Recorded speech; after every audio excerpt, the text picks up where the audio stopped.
And good afternoon, everybody. My name is John Kozner, and I'm pleased to be joined today by my longtime friend and colleague, David Levy. Both of us would like to thank Jeff Volk and all the people at Global VC Sports for organizing today's event, and we're pleased to be at Advertising Week. So a little bit about David.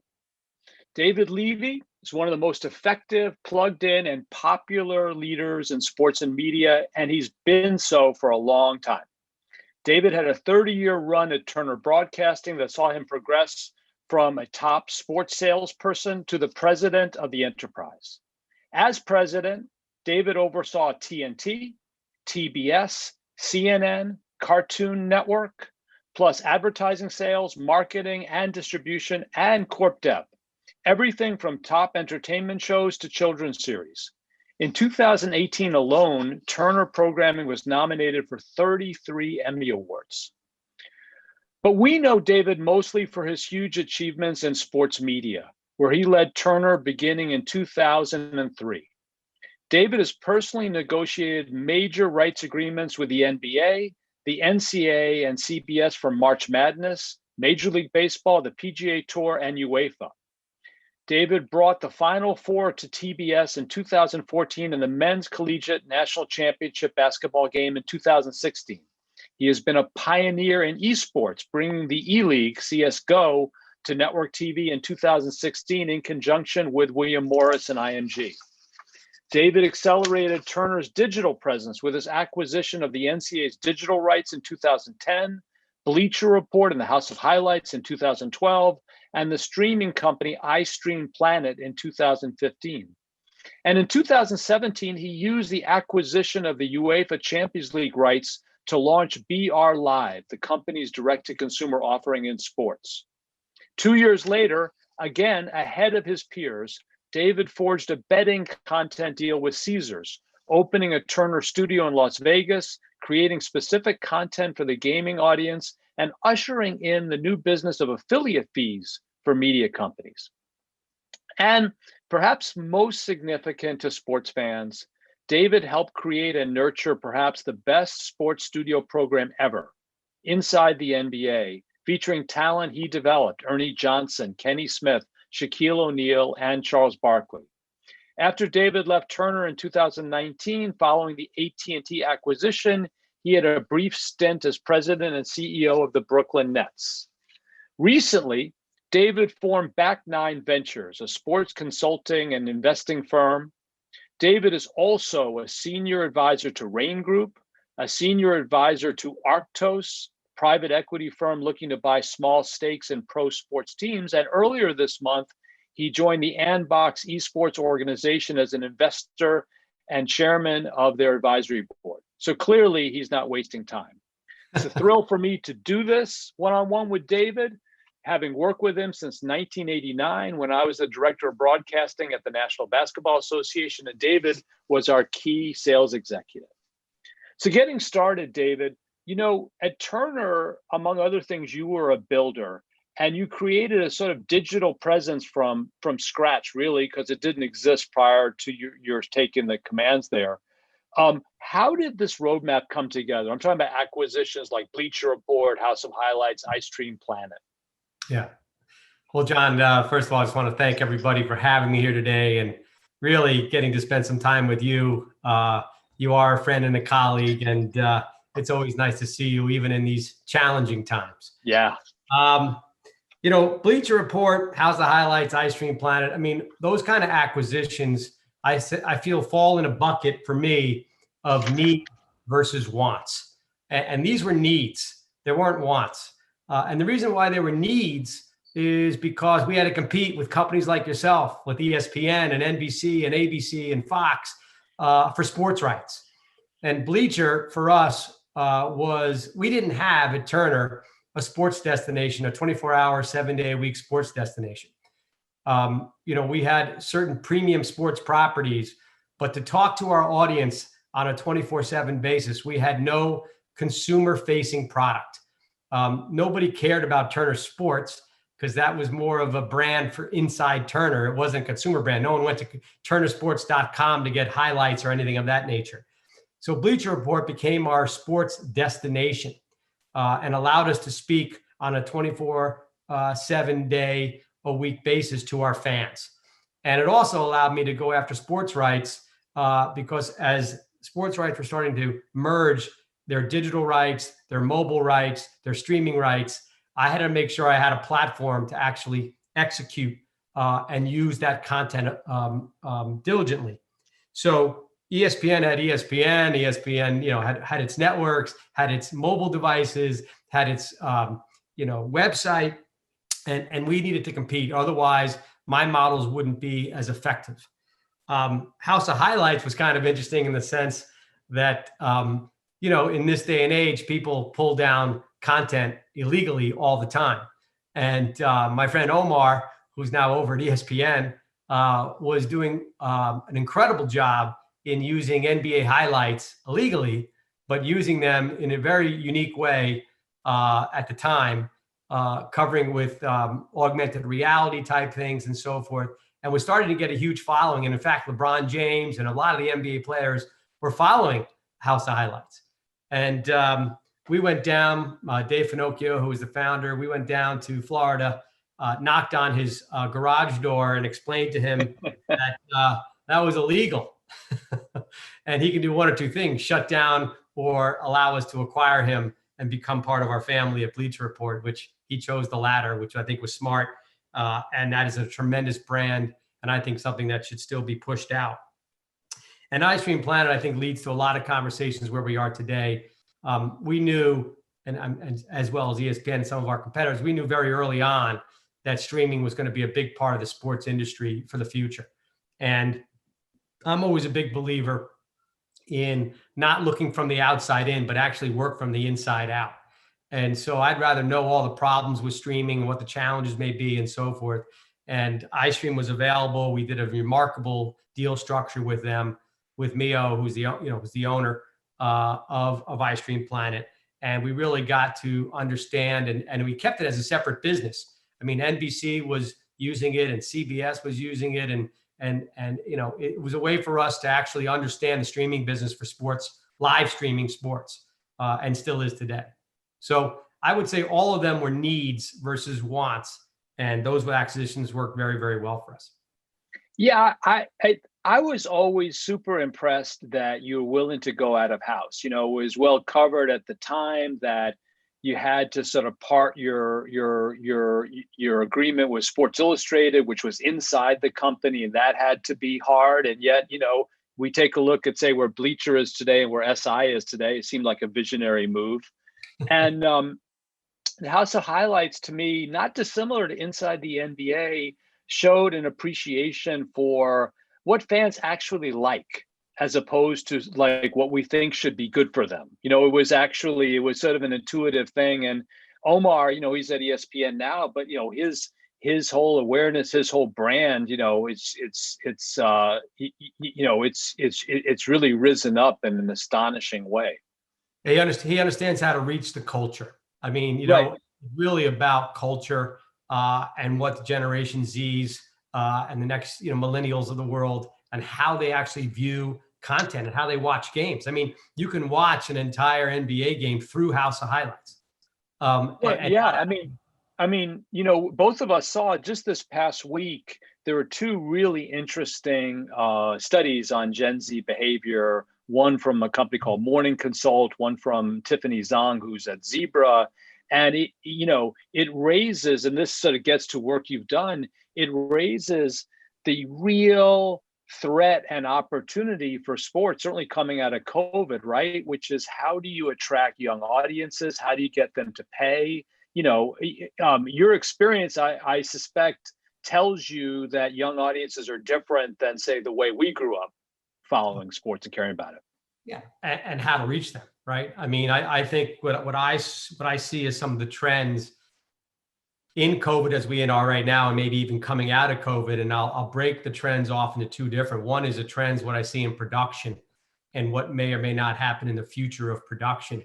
I think a lot of good came out of this because you had to be creative in your camera angles and creative, even in some of the rules and regulations Like, I don't know if baseball will keep it, but I think it's very, very interesting in putting a man on second base in extra innings and not having 27 inning games. Yeah, Now, right. I'm not a traditionalist. I'm a realist, and I don't think 27 inning games are valued to anybody. It's not valued to the franchise. It's not valued to the players. I don't think it's valued to TV ratings. So there may be things that, in rules and regulations for different leagues that may come out. I mean, even the travel that the NBA, I think the NBA games have been very, very competitive and really quality games. And I think that has a lot to do with you're not traveling from the East Coast to the West Coast. You're not having, to stay in hotel rooms. You're not going to bars at night. I mean, whatever Right. young players are doing. So they're focused on one thing, and that's basketball. And you can see that on the court and the quality of that. But I'll put the gaming and the production, because I even think production will be different. You don't have to fly that many people anymore. I don't know if talent will have to go and, you can actually broadcast a game from a studio, which no one thought you could possibly do, yet it looks fine on the television side. But I'll get down to where I think some trends that I saw in 3 areas. One, and all of this was going to happen anyhow. I think COVID accelerated it and accelerated it to a large extent, like even in business. And I don't mean to bop all around here, but is anybody surprised that J.C. Penney went out of business? No, it was just accelerated because of COVID. And did anybody think that Amazon was not a great brand? No, it was accelerated because of COVID. So I think even in the business side, things just accelerated. Hertz Rent-A-Car being out of business. I mean, when was the last time anybody rented a car with Uber? And so all I see is acceleration, and 3 areas of acceleration for me in the sports side. One, I think, is betting and gamification. I think you're going to see a lot of mobile betting move very, very quickly here in the United States, much faster than I thought it would do. And that has a lot to do with state by state needing income based on them providing what they needed to do for COVID. I think there's going to be opportunity to tax and regulate gaming. And I think gaming is going to, you see in the stock markets today, you see DraftKings and some of the Penn Gaming stocks moving the way they are, is because, stock markets tend to look at trends. And I think the trends is going to be very, very upward trending for the gaming business. So that's one trend I think coming out of COVID that I think accelerates. The second is esports. I think people really, if you take a look at the amount of hours that people spend on Twitch and used and gamed and used their internet with their friends, I think you're going to see an acceleration in the esport world very, very quickly. And then lastly, streaming, cord cutting. And you take a look at some of the companies, my past company, AT&T, launching HBO Max in the middle of COVID, Disney Plus launching, Peacock launching, and those are with the existing media companies, let alone Apple and Hulu and Amazon and Walmart Plus and all of these new streaming services that are entering into the field. I do think you're going to see an acceleration of people viewing habits change to them, cord cutting continue to happen, and being accelerated by the COVID and the trends. Do you think this may be a bad analogy, but I sort of suspect that sports is going to follow music. Like if you look at what's happened in the music business between the streaming services, revenues dipped for a while and now they're growing, and there are a variety of different ways that musicians and bands are making money. I wonder if something similar is going to happen with sports, because what doesn't add up to me is the pay TV bundle has been the fulcrum. It's been the center revenue source for sports for as long as you and I have been in the business, and that's under siege now. And even if you say that, even if one says that fans would still prefer a bundle because you like more than one sport and it's efficient that way, that bundle is not going to be 100 million or 80 million. It's shrinking, and the best entertainment content, including at companies like the ones used to run, are no longer going to be in the bundle. Really, they're going to be on HBO Max or on Peacock or whatever. So I certainly foresee like a transition period for sports over the next 3 to 5 years to get to whatever the sort of new normal is, as opposed to all of us had the bundle and that's how we got sports? Listen, I may disagree a little bit with you on this. The one thing you have to go back to is basics and fans. And I'll talk about let's call the big five sports. Right. They still need to reach the next generation of fans. And television is still the largest reach vehicle out there in the marketplace. And I'm not quite sure the FANGs are ready to take over Right. the incredible sports rights. Do I see it as part of an overall package? Do I see how sports content? I mean, one of the things that I was pushing through when I wore a different hat on the Turner side, and you mentioned it a little bit in the opening, which is BR Live. I do believe there are opportunities for a la carte sports properties, maybe watching a single NBA game and pay $7 for it, which was happening with Adam. Adam and I created that deal and put it on League Pass that you could actually buy a single game. And then before I left, we even got it down that you could buy a half a game or even a quarter of a game. Fourth quarter, right. The fourth quarter, but you could also buy, from the third quarter on, there were different pricing. And in fact, you could almost log in with 2 minutes left in the game. And what I do think will happen in the future, and I'll just use my brands that I know, but you can use ESPN, you could use Fox, you can everything. But if you're sitting in a restaurant, hopefully soon, indoors, but even if you're outdoors and you're sitting at a restaurant and it's 9:30 and your phone pings and it's a Bleacher Report ping saying the Knicks are tied 101 against Golden State. Do you want to watch for $1? You may click and watch the overtime, the last 2 minutes of the game while you're sitting there. And then it may also say, and do you want to bet? And here's the line. And you can push another button and bet a $5 bet on the last 2 minutes of the game. Those are going to be happening in the next 3 to 5 years. No question in my mind. But do I think there's going to be a full package sold to an HBO Max and ESPN Plus? No. Do I think it's going to be part of the negotiations with each of these media companies? Absolutely. Yeah. I guarantee you that ESPN will not negotiate any new league rights without something going to ESPN Plus or ESPN Mobile or wherever else they want to put it. And the same thing with NBC, with Peacock, and the same thing. Now what's interesting is that leaves out the Amazons and the Facebooks and the Googles because they don't really have a media partner. Right. And one of the things that I think is stopping the leagues, not just the reach vehicles of these FANG companies, but they don't have production capabilities.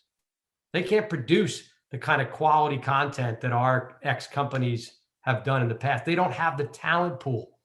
And so eventually, if they're going to get into the sports, which I think they may, and I think they will, I don't say may. I mean, Netflix is the only one I don't know if they need to go into the sports area. I think more, I could see more Amazon, which is dabbling their toe on a global basis, and maybe Apple.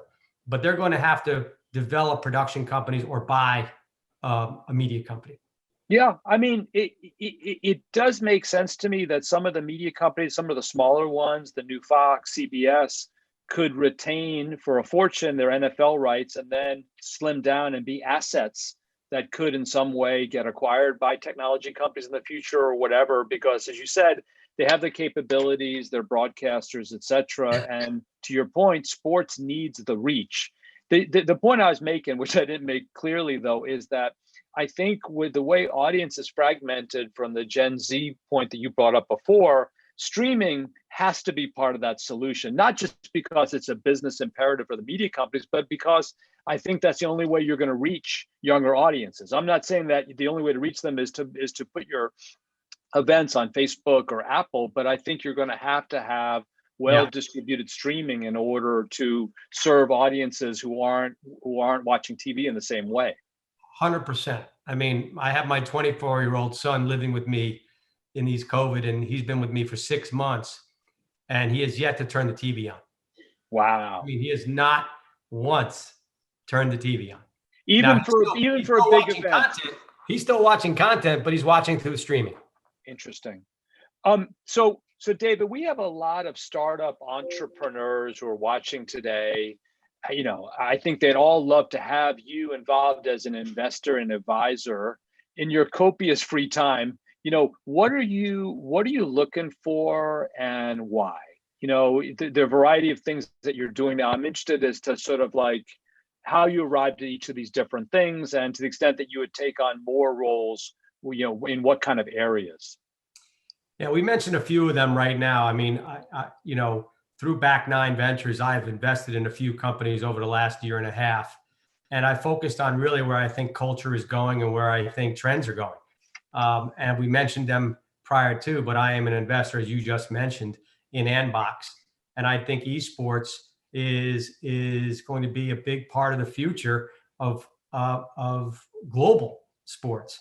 I mean, I look at four sports as the world gets smaller and smaller, because of the content and the internet and the connections that we now have. I think there's four truly global sports at the end of this. One is soccer, and I think you're seeing the United States today start catching up to where the world was many, many years ago. And I think that's going to continue to grow. I think the second is basketball.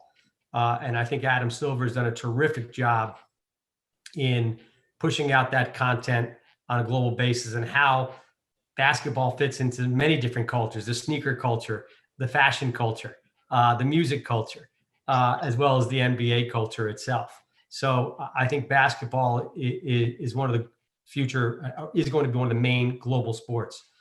Third is combat, where, whether it's UFC or whether it's boxing or whether it's karate or whether it's open championship, I think from a standpoint of a global sport, that truly is a global sport. And the last is esports. And the only reason why we haven't really put that in any bucket right now is it's still a question mark, and the jury is still out on how to make money on it. Because if you're not a publisher, right? Yeah. I mean, if you're, you can make money certainly as owning the IP. And they've been doing a terrific job in that. You can see, Epic Games and so, but Epic has even done a fantastic job in understanding that it's not just a gaming, it's a platform. I mean, they're launching music. Travis Scott, launched a song within their platform itself. So these games are becoming platforms in themselves, and be able to launch products and goods and services and things of that nature because of the amount of time that people are on them. And I also think advertising is sneaking its way in there as well. So I invested in esports and the Anbox thing because I still believe that there's valuations in franchises. I mean, I take a look at betting, and right now, from my conversations with a lot of different betting houses and betting companies, esport is very, very small in the betting pool of money and what they take on esports. But I think that'll change dramatically as they understand how to bet on esports, and the people who are going to bet on when micro bets, when you can almost bet per game and per killing or whatever the case may be. Betting does one thing: it engages the consumer more, because you know that if you bet on anything, you're 98% more likely to watch it. If you're 98% more likely to watch it, that means ratings are going to go up. If ratings go up, that means media values go up. If media values go up, that means advertising dollars go up. And if advertising and media values go up, that means franchise values go up. And if you take that all the way through, I invested in a franchise in New York. I think it's the biggest franchise, the biggest market in the United States. They have games of Call of Duty, and they have Overwatch and Valorant, which is a new Riot game. And I think there's still opportunities to grow that brand in New York through a lot of different avenues, merchandising and cafes and things of that nature. So I look at esports as one area, and I look at betting. I'm involved in Simple Bet, which is a micro betting company, right? That just did a deal with PointsBet, an Australian company. They've done a deal with FanDuel. They have a free to play game with FanDuel, and the engagement so far that in this NFL season, we're 4 weeks in, has been phenomenal. I mean, it's like 30 minutes they spend on these micro bets. With really no advertising. And then I've invested in another company called Phoenix, which is a latency. They've solved latency. And if you're going to get into the sports betting business, you need zero latency. And we all know that. You don't need it if you're not betting, right? It doesn't matter if you're 40 seconds behind, if you're in the car or you're, at a restaurant, but it does matter if you're trying to place a bet. So these are the type of trends that I've been looking at and investing in because I see them as really, really important part of the culture and where I think business is going. You mentioned augmented reality earlier, I think, in the context of House of Highlights. Do you think about AR in the future? Do you think about successor experiences to phones or complementary experiences to phones? Well, I think you're starting to see, listen, like esports, no one's figured out a way to make money from it. Other than the IP, which you mentioned, and maybe some of the teams that are doing very well with their branding, Cloud9, and so forth and so on. 100 Thieves, excuse me. Augmented reality is the same kind of thing. I think you saw it in the U.S. Open, or I did. That you could go to a barcode and kind of get what each of the holes looked like and see it from different angles and so forth. It was cute, but it really was clunky, and I don't know if it was relevant. Yeah. So I think you got to get down to relativity, and is it useful to the consumer? You still have to have a useful product if the consumer is going to use it. Right. I could see augmented reality if you're in a stadium and you wanted to hold up your phone to the center court of a Laker, use the Laker logo, and that triggers your phone, then triggers content that you may want to use for the second half betting. A way to communicate to the consumer that he knew of that logo. Or if you announced that you could go around the stadium and try to find the billboard that will give you free food or something of that nature. Totally right. I think you have to figure out how to use augmented reality in the proper way for have people to actually use it. Yeah. I'm showing my age, but I grew up really inspired by Wild World of Sports and by Rune Arledge's work. And I've always wondered, as I've observed the growth of esports, and again, you guys were quick into it with the E-League, whether or not there was going to be a role for linear television there. The audience is so attractive. They're so passionate about what they're doing. I know MasterCard, for instance, I believe has gotten involved. I just wonder whether or not ultimately there's a place on linear television. In my heart of hearts, like the League of Legends World Championship would be on network, at least some form of it would, and you'd have a lot of content, again, trying sort of up close and personal, is trying to explain to people who aren't necessarily game players what the phenomenon is. But we haven't really seen that yet, and most of the audience doesn't. They're like your son; they don't even turn TV on. So I'm wondering if I'm just sort of out of touch about that. You're not. I think the jury's still out on whether TV actually is a place for esports or not. Yes, Turner dabbled in it. I was the first to do that in 2016. And it's still on Turner, I think on Friday nights. I'm not 100% sure, but yeah, the audience really didn't grow to where I thought it was. I mean, and one of the reasons is because the audience isn't on TV. That demographic of, let's call it 18 to 34-year-old or 13 to 34-year-old isn't turning on the TV. And also, esports didn't grow out of the television business. It actually grew out of the digital business. It's a digital product first. And so E-League, which is the league we launched at Turner, 90% of the E-League content was still on digital. It was on Twitch and YouTube. And only 10% was on TV. But that 10% didn't perform as well as it did on the digital side. And so the jury is still out if you're going to be able to take an audience that isn't using that device and that distribution platform and force them to have to go there. Yeah. I don't know if it's going to be necessary. I mean, right now, the reach that you need in the football and the NBA, you're getting that kind of reach, but you're getting it globally with esports. Yeah. And so I think the jury's still out on TV. I can see the big maybe tournaments going there, but maybe going there with a shared viewership, meaning a dual deal that will be simultaneously streamed both on TV and on digital. Yeah. I was going to say, I like the model going forward of taking advantage of the capabilities of each of these screens. What you could offer on a really big screen versus what you can get on a phone, and sort of over time customizing that experience.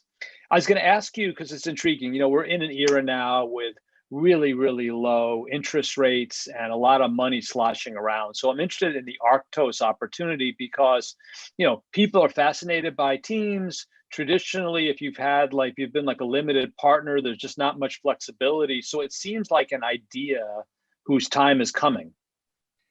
Yeah. I mean, talk about timing. When there are franchises that are struggling right now, and we're talking about, Premier League teams, teams in soccer in Italy and in France, as well as franchises here in the United States. It used to be very, very sexy and easy to buy 2%, 3%, 4% of a team and walk around and say you're a team owner. But it's very hard to get your money out. And when you do get it out, you have to either do it through a tagging right, or you have to find somebody else who wants to buy 2, 3, 4% of a team. And there's less and less people that really want to walk around with 2% of a team.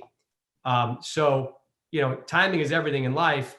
And with some of the challenges going on with some of the franchises, and I'm not just talking about the major ones, but throughout all leagues, Arcos had raised a fund, and they're buying passive investments in sports teams. And passive meaning no voting rights. They're not looking to be in meetings. They're not looking for all-star tickets.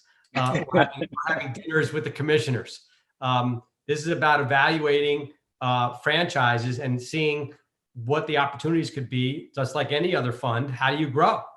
And you evaluate it based on management, on location, on opportunity, on ticket sales, and even merch, and what they've done. So, Arcos was involved with, they didn't actually, they were attached to Blitzer and Josh Harris's bid for the Mets. Yeah. We were involved in that. We're involved in a few other franchise negotiations as we speak. And I just think it's perfect timing. And actually not just perfect timing for the teams, but I think perfect timing for the leagues also, because, they don't like these 1, 2, 3, 4, 5% owners.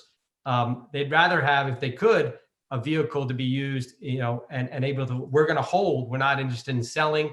We're interested in properties that are going to grow, and we're okay hanging around waiting for that opportunity.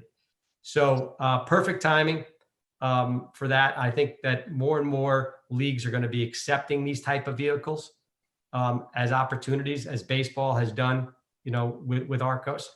I see more and more of these funds happening, just like I see, and everybody on this call may hear about these SPACs that are popping up everywhere. I think these kind of funds will also be a part of the future.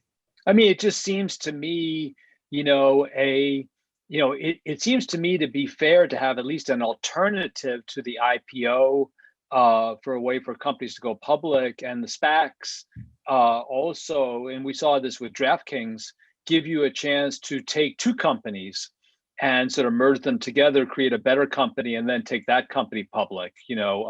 I'm sure you're fielding any number of inquiries about SPACs today, just because of the variety of experiences that you have. So that's clearly going to be, sort of front and center over the next 12 months, and I suspect beyond that. Yeah, I mean, you got to find a private company that wants to go public, because there's obviously different rules and regulations once you become public of earnings and things of that nature. But it also allows you to use, different funding in different markets, to grow your business. The last thing I wanted to touch on, and I think it gets to the remarkable career you had between sort of ad sales and rights acquisitions and digital development, is inside the NBA. my favorite show, and I'm just interested like how it happened and observations you have. You've been doing it, it's been on the air for 30 years or so. Yeah, John, you have always been a fan. I mean, I used to get those emails from you in the mornings. I stayed up late just to watch the show. And Right. I remember this line you always say to me, I don't know any other studio show that's actually recorded, although I don't know if anybody records anymore. But you used to call and say, I don't know any other studio show that someone records and watches the next day. Right. Because it really wasn't a studio show. It was an entertainment show. It was culturally relevant. They talked about topics that other people wouldn't, and they kind of did it in a way that they were sitting in your living room. Yeah.